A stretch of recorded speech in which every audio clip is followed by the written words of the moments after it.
Hi guys! Hi guys! Hi guys! Hi guys! Hello, hello sa inyong lahat dyan sa buong mundo. Ngayon guys, as usual, vlog na naman tayo habang nagdadrive ang si Madam. Oh, ayan guys.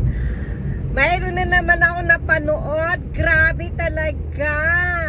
Imagine yung Bukana Bridge sa Davao ay inaangkin ni BBM na hindi naman siya nagpatayo doon kundi si PRRD. Iyon ay tinulong ng China kay PRRD para maipagawa yung napakagandang tulay na yun guys. Ngayon galit si BBM sa China, tapos gusto pa niya makipag-away, tapos aangkinin yung tulay sa Davao City.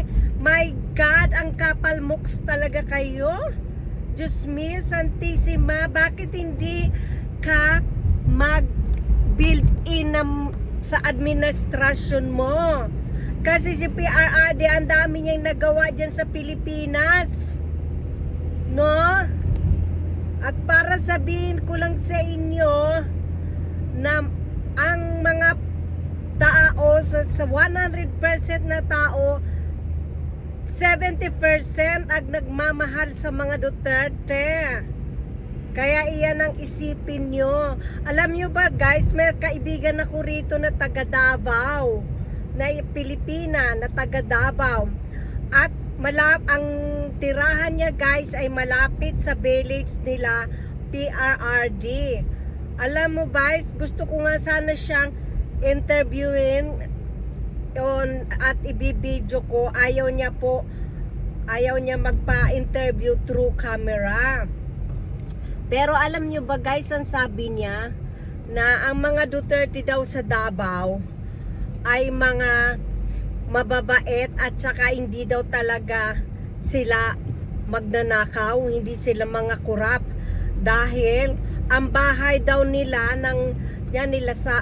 ni BP Sara at bahay nila Pulong at mga normal lang daw ang bahay nila guys. Wala silang mga mansion na hindi kagaya ng mga congressman dyan na ang mga mansion ang lalaki sa administrasyon ni BBM. Biglang nagkaroon sila ng mga mansion. Nakita nyo guys yung bahay ni PRRD, 20 years siyang naging mayor ng Davao, pero kita nyo yung kanyang bahay, very simple, diba? Diyan mo mapapatunayan na hindi mga kurap ang mga Duterte. Kaya tingnan nyo, sabi niya ganon. At saka ang mga Duterte daw, ang mga Duterte guys, ayaw niya talaga daw niya na, ayaw nila na mayroon na aping mga mahihirap guys.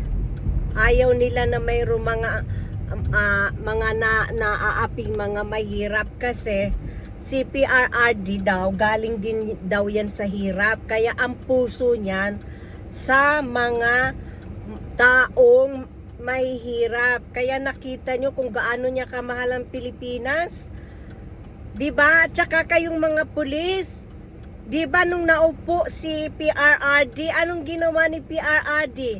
Tinaasan kaagad ang sweldo nyo, dinoble. Ilang presidente na ang nagdaan dyan, dinoble ba ang sweldo ng mga pulis? Hindi, si PRRD lang ang nagdoble ng inyong mga sahod, pati mga teacher. So iyan ang isipin nyo mga PNP, kung gaano kayo kamahal ni PRRD. At kung yung mayroon man mga natukhang dyan, kasalanan nila yon dahil nag-addictus benedictus sila, diba? So kaya pinatukhang ni PRRD yung mga tao, mga addictus benedictus, dahil gusto niyang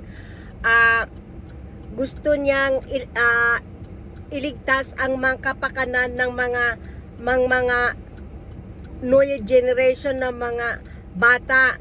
Dahil pagka napuno na ng mga addictus benedictus dyan sa Pilipinas, wala na.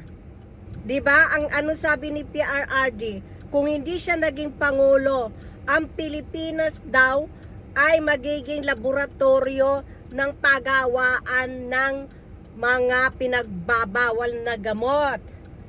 Kaya yan guys, nako, kaya sa susunod na eleksyon, bumoto kayo ng yung tama. Wag yung dahil sikat lang sila o dahil mayaman lang sila, wag nyong iboto yon. Ang iboto nyo ay yung mga taong alam yung mapapaunlad ang Pilipinas at hindi kurap. Okay guys, that's all for today and a nice weekend po sa inyong lahat. At magdasal po tayo na sana ay makalabas na si PRRD. Kung mayroon na akong magic, mamagicking ko yan ngayon, ay pinagdadasal ko na sana sabi ko, God, kalabitin nyo naman ang mga judge ng ICC para mapalabas na si PRRD. Kasi guys, alam mo guys, pag may nangyari kay PRRD sa The Hague, no? Wag naman sana. Pero dyan mo makikita kung paano magmawala ang mga taong nagmamahal kay PRRD. Kaya, yan po ang sinasabi ng karamihan dito, ng mga Pinoy dito sa Europe, na wag nilang hintayin na may mangyari kay PRRD. Dahil dyan nila makikita kung gaano kagalit ang mga nagmamahal kay PRRD ng mga Pilipino. So guys, that's all for today guys, and thank you for watching and have a nice day to all of you. Bye bye.